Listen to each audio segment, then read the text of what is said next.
You may be seated. We're going to be looking at a very familiar parable this morning, but I'm hoping as we walk through the message together, I will give a different slant to the parable than one that you've probably heard other preachers preach about. But also notice the title of today's message, I Will Follow. You know, many of us make that commitment to follow Jesus. We tell him that we're going to surrender our lives to him. But following Jesus isn't as simple or easy as it may sound. And therefore I put maybe with a question mark. I will follow maybe. And there's two words I'm going to have us kind of connect with this morning as we go through this message. And I even had to go to the King James Version for one of my texts in order for the word to fit in. Whosoever, we've heard that before, right? How about whithersoever? So we're looking at whosoever and whithersoever when it comes to this theme of following Jesus. In your sermon, or actually in your bulletin, our sermon notes, it has the scripture text therein, and you can follow along and also fill in the blanks if you desire to do so. But part of what I'm going to be talking about really speaks according to the subtitle, across the street or around the world. Are we going to follow Jesus, whether it means in our own neighborhood or if it means in some unknown foreign places? Will we still be willing to follow him? So let's pick up Luke 10, 25 through 37. One day an expert in religious law stood up to test Jesus by asking him this question. Teacher, what should I do to inherit eternal life? Jesus replied, what does the law of Moses say? How do you read it? The man answered, you must love the Lord your God with all your heart, all your soul, all your strength, and all your mind. And love your neighbor as yourself. Right, Jesus told him. Do this, and you will live. The man wanted to justify his actions, so he asked Jesus, and who is my neighbor? Jesus replied with a story. A Jewish man was traveling on a trip from Jerusalem to Jericho, and he was attacked by bandits. They stripped him of his clothes, beat him up, and left him half dead beside the road. By chance, a priest came along, and when he saw the man lying there, he crossed to the other side of the road and passed him by. A temple assistant walked over and looked at him lying there, but he also passed by on the other side. Then a despised Samaritan came along, and when he saw the man, he felt compassion for him. Going over to him, the Samaritan soothed his wounds with olive oil and wine and bandaged them. Then he put the man on his own donkey and took him to an inn, where he took care of him.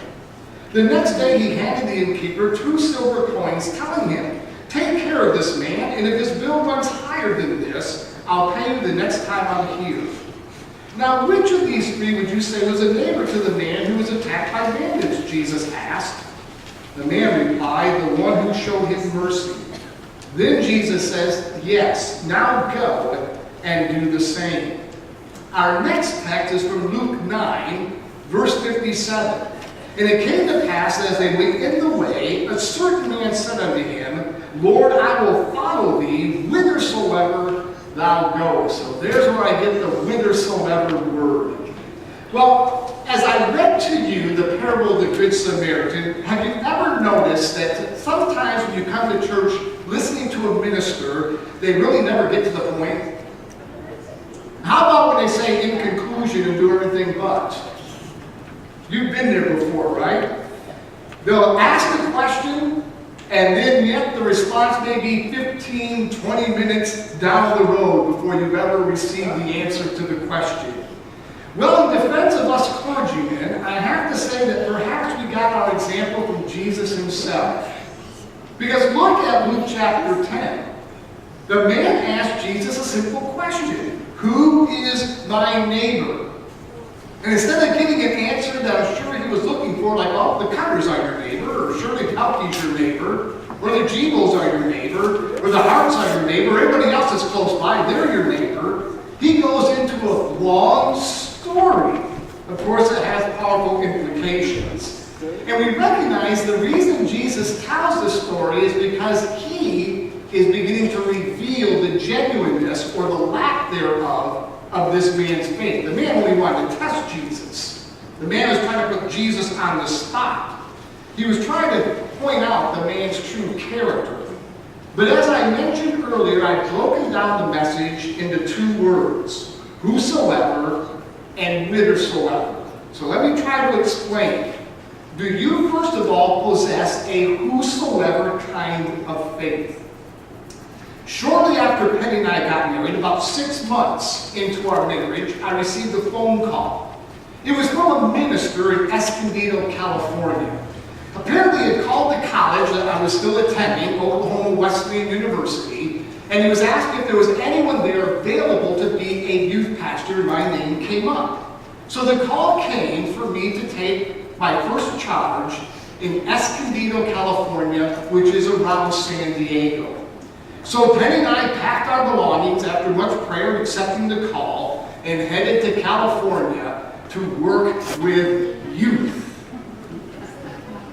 Now, I won't see too many people or hearing too many people laugh. There I was in a whole new environment and working with kids. And I have to say, I was extremely wet behind the ears. However, I came up with a brilliant plan. I decided if I am going to help these kids understand God's Word, I'll begin with having them reenact the parables of Christ. So, a week prior to our youth meeting, they had received the Bible story, and they had to read it through. When they came to youth, we all break up into different parts, and they'd have to reenact that particular parable. And I was sure, in my imagination, that not only would they reenact it with such precision, that they would get the message so clear that it would apply so dramatically that they would skip home excited and sin no more. Well, that was the plan. I have to say, the parables always did not come across as one might expect. And the moral to the story that the kids came up with, let's not talk about that. However, as I was putting this message together, I discovered there was another minister who took his very first charge as being a youth pastor, pastoring kids 7 years of age all the way to 17. Can you fathom that? And he had the same brilliant idea. He must have picked it up from my mind. Although it was probably happened before I had the idea. He pastored a small church, or actually was youth pastor at a small church in rural Connecticut. And I just have to read his story because it's far too humorous for me to try to retell it. He begins by saying that what he wanted to do was have his kids reenact the parable of the Good Samaritan. Now, the youth met at the same time the worship service met. So what he did is he said, I put all 15 kids in my station wagon. Then we drove away from the church a little bit, got out of the station wagon, and all the kids were given a bouquet of flowers and a card that says, thank you for being a good Samaritan. He said, I had them hide in the bushes, not far from where the car was at, and then he said, I put my car alongside the road to make it look like it was disabled. Now, he said, my car looked disabled even when it was going down the highway. But to really help out, I lifted up the hood, and then I even jacked the car up some. Then out of the 15 kids, I chose the 2 most precious kids that had the most pathetic look on their face to come and stand by the car with me. And they were just a look forlorn as passengers went by. He said, I went and placed myself over the hood of the car, looking inside, looking completely lost, which really wasn't a problem because I know nothing about mechanics anyway. So he said, we were waiting then for one to come by to stop and to lend a hand. And the kids were to come out to greet that person, give them a bouquet of flowers and a card thanking them for being a good Samaritan. He said, however, don't everybody give all your flowers to the first person. Because there would be a lot of people coming by that's going to stop and help us. So there he was, kids in the bushes, he by his car, two pathetic-looking kids standing nearby, bent over the hood looking at the engine, and he said, vehicle after vehicle passed by, and no one stopped. Now, he only had an hour's worth of time, so he had to get the kids back to church before church was out. Parents would be looking for their kids.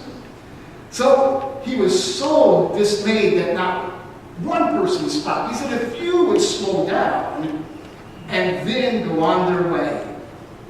However, the other 13 kids in the bushes are now getting very antsy. And they're complaining. Oh, the bushes the four bushes, they're bothering us, they're sticking us, and we're getting our good Sunday shoes all muddy. What were you thinking? And he said, even the two kids with a pathetic look on their face even look more pathetic. As they're like, okay, preacher man, why are we out here? He said, but then all of a sudden, another station wagon went down the road, slammed on the brakes. Oh, what an opportunity. Then just went a little bit further, and slammed on the brakes again. Pulled over to the side, backed all the way up to where they were at, and he said, finally, somebody stopped in to help. A lady came out of the car and she said, Timmy? And Timmy goes, Mom? She goes, what are you doing out here? And so the youth pastor had to explain the whole thing. Of course, all 13 kids come out, throw all the flowers on her, give her all the cards. And he said, you know, the funniest thing is when Timmy got into the station wagon with his mom, it looked like a hearse going down the road with all the flowers in the back. However, he said that was not the message he was trying to communicate to the kids today. It wasn't about family coming to the aid of their own. It's about a stranger coming to aid another stranger. It's not about loved ones caring for their family and friends. Even non-Christians do that. They care for the basic needs of their families, or they ought to. That just comes by instinct.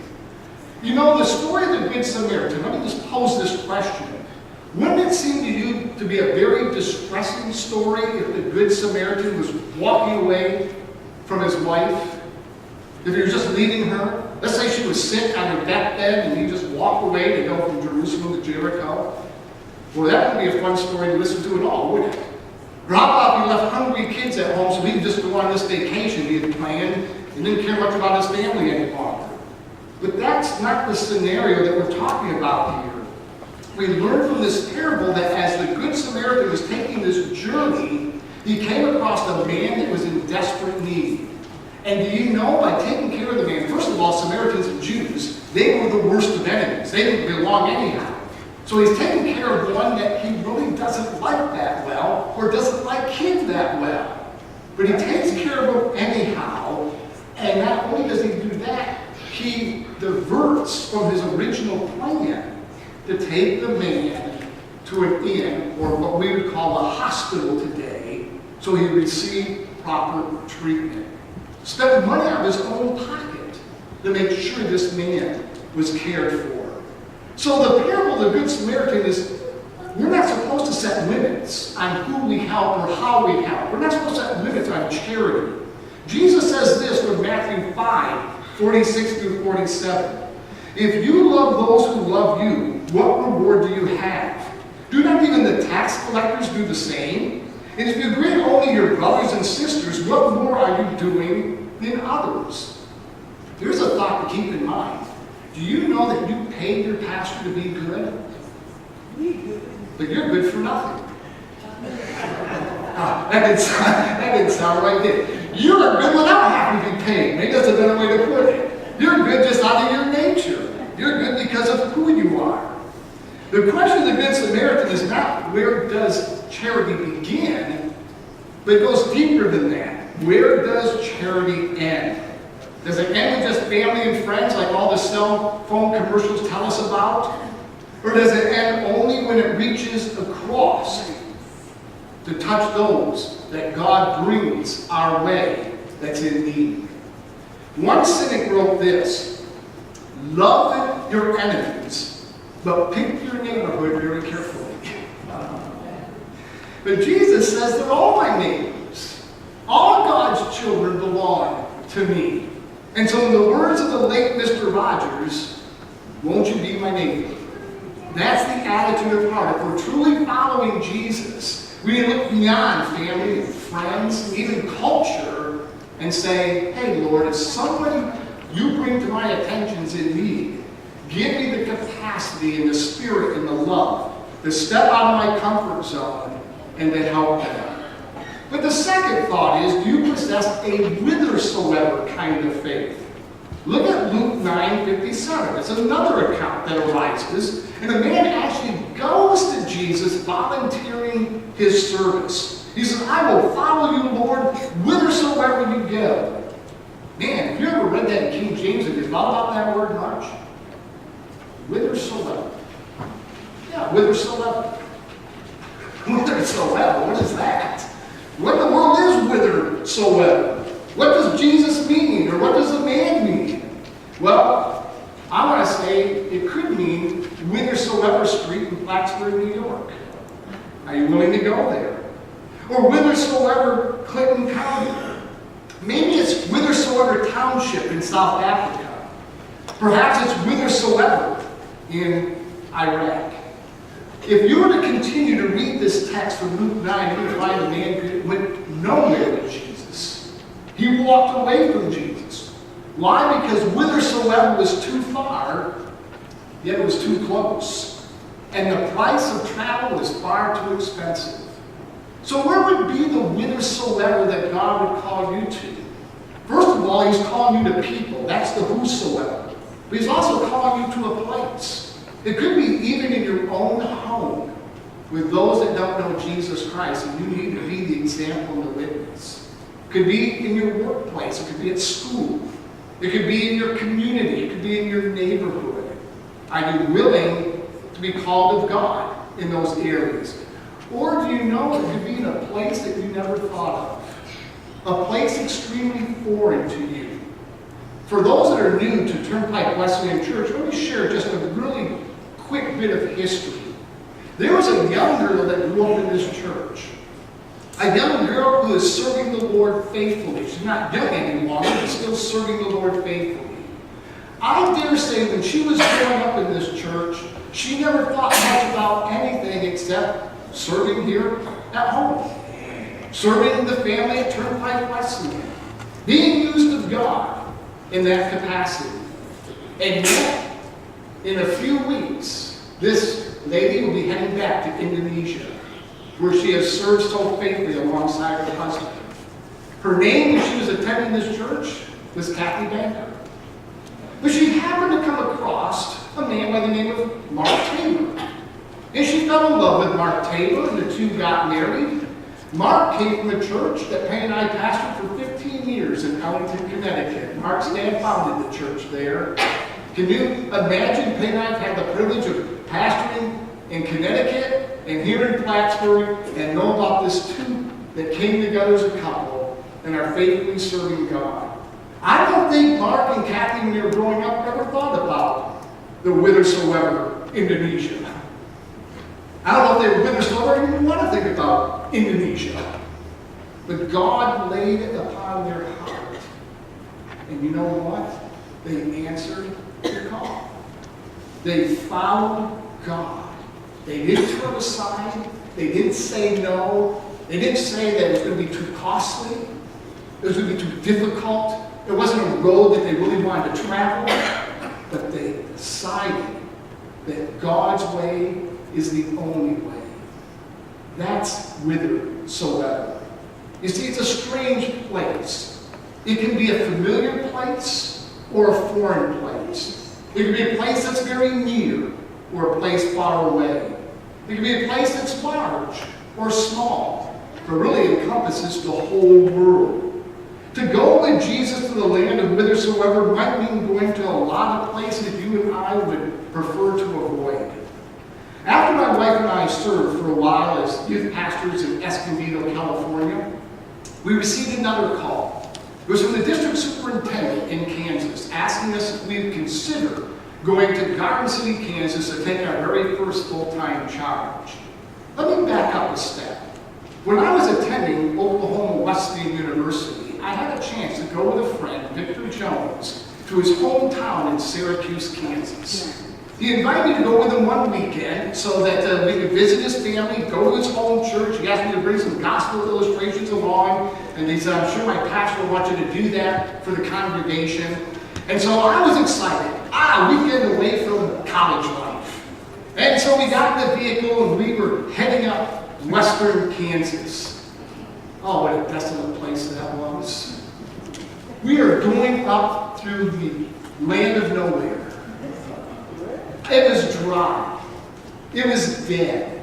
They just had a dust storm in Syracuse, Kansas. When we pulled in, their parents were moving everything out of the cupboard. They were cleaning up after the dust storm. And I'm thinking, oh God, in all your mercy, please never send me to Kansas. I beg of you, never send me to this God-forsaken land. I don't want to tap my heels 3 times and say, home sweet home, ended up in Kansas. Anywhere but Kansas. And here, in Escondido, California, so far away from Kansas, I get a phone call. Norm, would you like to go to Garden City, Kansas? They need a pastor? We feel you're the guy. I want to say, well, they need a pastor in Hawaii, too. I'm the guy for that. They need a guy in Florida, right by the beach. I know I'm the guy for that. I'm the guy for any place but Kansas. But you see what God was saying? Are you willing to follow wheresoever? Are you willing to go to a place that at this point you even despise? My friends, we need to be very careful about what we say to God, don't we? But really the heart attitude is, Lord, I will follow you. No matter whom it may involve or where it may take me, I will follow you. Too often we put little asterisks by that, and small prints are these words. Show me the itinerary first. Show me just a little bit more about it. Well, I'm going to ask the praise team if they come back to the platform right now. And as they're coming, I want you to contemplate on just these 2 thoughts. Ask yourself, who is my neighbor? Who's your neighbor? Do I see the whosoever all around me? Do I really take them in? And when I take them in, do I have the eyes of Christ and a heart of compassion?